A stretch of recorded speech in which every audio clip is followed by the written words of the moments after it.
Chicken চাপ পেট ভরে খেলেও মন ভরে না, বারবার খেতে ইচ্ছে করে। আলতো করে চাপ দিলেই মাংস নরম হয়ে যায়। এ যেন ভালোবাসার পরশ, যা মনকে শান্তি দেয়। নমস্কার সবাইকে, আবারও চলে আসলাম ভিন্ন স্বাদের একটি রেসিপি নিয়ে। আজ আমি একা না, আমার সাথে ভাইও আছে। চলো রেসিপিটি শুরু করা যাক। প্রথমে কড়াইতে আমি এলাচ আর জয়ত্রী ভেজে নিয়ে গুঁড়ো করে নেব। এবার কড়াইতে পেঁয়াজ দিয়ে ব্রেস্তা করে নেব। এবার আমি মাংসটাকে ম্যারিনেট করে নেব। তার জন্য আমি নিয়ে নিয়েছি আদা বাটা আর কাশ্মীরি লঙ্কা। এগুলো দিয়ে ভালোভাবে মাখিয়ে মাংসটা ভেজে নিতে হবে। দেখো ভাই এপাশ ওপাশ করে মাংসগুলো ভেজে নিচ্ছে।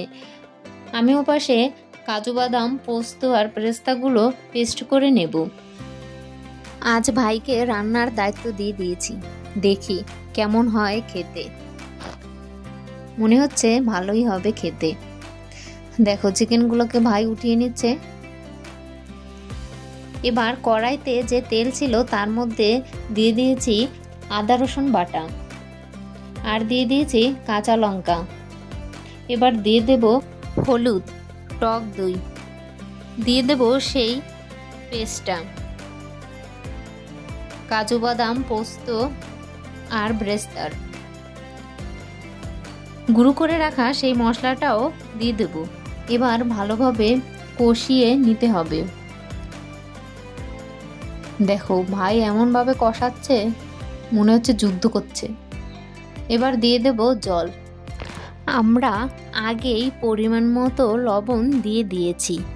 এবার দিয়ে দেব এক এক করে চিকেনগুলো দিয়ে 30 মিনিট রান্না করলেই তৈরি হয়ে যাবে আমাদের টেস্টি চিকেন চাপ।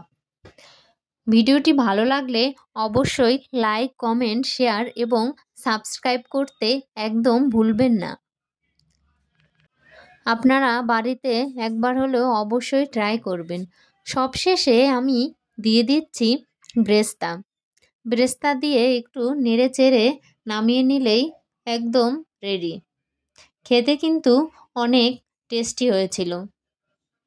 তোমরা অবশ্যই বাড়িতে একবার হলেও ট্রাই করবে।